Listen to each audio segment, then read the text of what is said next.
So I just keep busy as fuck. Do you enjoy work? I love it. I love the satisfaction of, I don't know, like making stuff and having people, enjoy it. So you feel like, it seems like you love doing stand-up. Like when I see you at the store and you're going up, looks like you're having a great time. Oh, I just have a great time hanging out with other comics. I love the Comedy Store. I love what the Comedy Store is.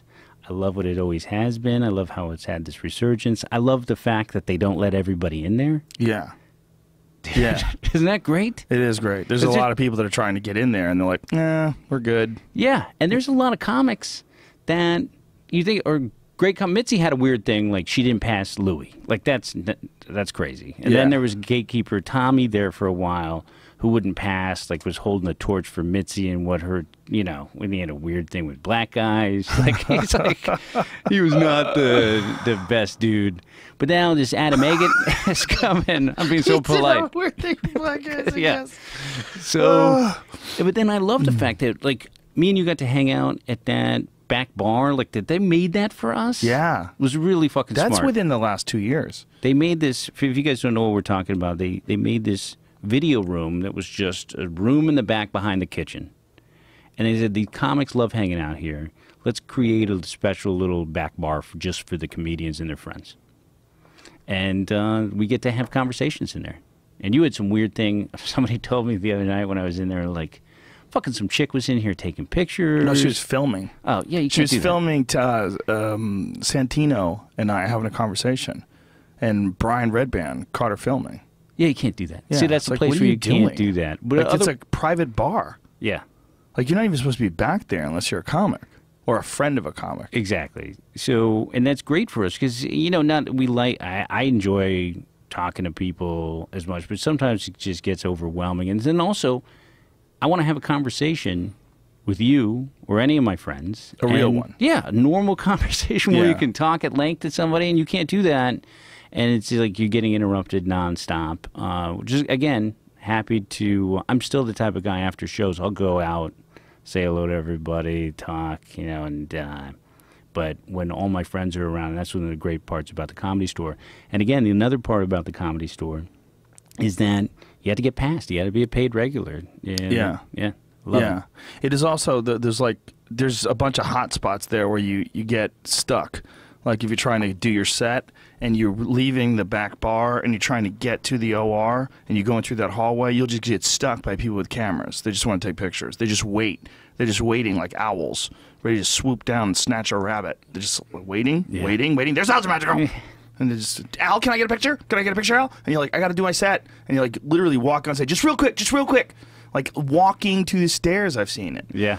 It's like, fucking Christ. But it really is it's the Comedy Cellar in New York and the Comedy Store in Los Angeles are the best comedy clubs in the country. And if you're a comedy fan listening to this and you are got to make the trip, you really do, because it's worth it. And on Tuesday night, Wednesday night, Thursday night, you're going to see an amazing show. Yeah. That could be in a stadium. Yeah. Oh yeah, for sure. Yeah, I mean some of the lineups.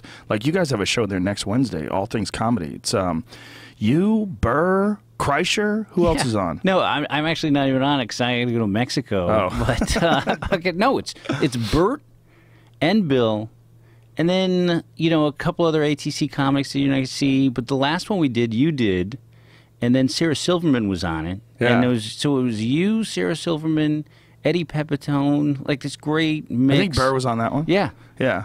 They're insane. Yeah, it's a great place to hang out. And so I love that, and I love doing stand-up, and I love, like, hanging out with my friends, and that's a huge part of it. But you feel like you're distracting yourself with work. I brought something. You made a great point the other night, because we were talking about having an assistant. And you go, I don't want to be busy enough to have an assistant. Yeah. Like, I don't want to be that busy. When I get to assistant level and I start thinking about assistant, you take it down. Well, that's my manager. They came up to me and they said, we think you should get an assistant. I said, I'll definitely start doing less shit. I go, let's just stop doing whatever I'm doing that I'm doing too much that I need an assistant, just stop. And they're like, well, sometimes it's hard to get a hold of you. I go, well, that's on purpose. Yeah. Like, do you understand that? It's like Bill Murray has a 1-800 number. Does he? Yeah. If you want to get a hold of Bill Murray, you get the 1-800 number, and then maybe he'll call you back. Really? Yep. So people leave messages on the 1-800 number or something? Yeah. Wow. If you're calling about him being in a major motion picture, that's how you get a hold of Bill Murray. Well, Bill Murray apparently checked out of relationships a few years ago. He said, no more relationships. I don't want a girlfriend. I don't want a wife. I'm done. He has a kid, I guess. Apparently, he's got an older kid. Yeah. Checked out, and he moved to, like, North Carolina or South Carolina, like one of those fucking places. And Anthony Bourdain interviewed him on his show. You know, he had him on the show, and he's like, what are you doing down here? And he's like, I love it. It's great. The people are nice. Yeah, and he also, for a while, was living in upstate New York, like up the Hudson. He would live up there. Same sort of deal. Just I'm done. Like, I'm just going to live in weird spots and by myself. So that's another reason why I'm working my ass off, is I want that I'm done, fuck you money, and I want to be able to chill out. I got kids on the back end of this thing where they're almost out of the house. Like, I'm looking forward to that, where they're both going to be in college. Right. I'm trying to get these little fuckers ready for life to the point where they don't need to come back, because you hear a lot of people are living in their homes with their parents until they're 30. And later, what the fuck is that about? Not acceptable. I'm going to push you out the door. I know someone who's 36. Not good. Yeah, what? Well, they're making life is too good, I guess. Yeah, it's too easy. Yeah, I was listening to Dr. Drew talk about this on Howard Stern wrap-up show, and he was saying, like, kids don't have grit.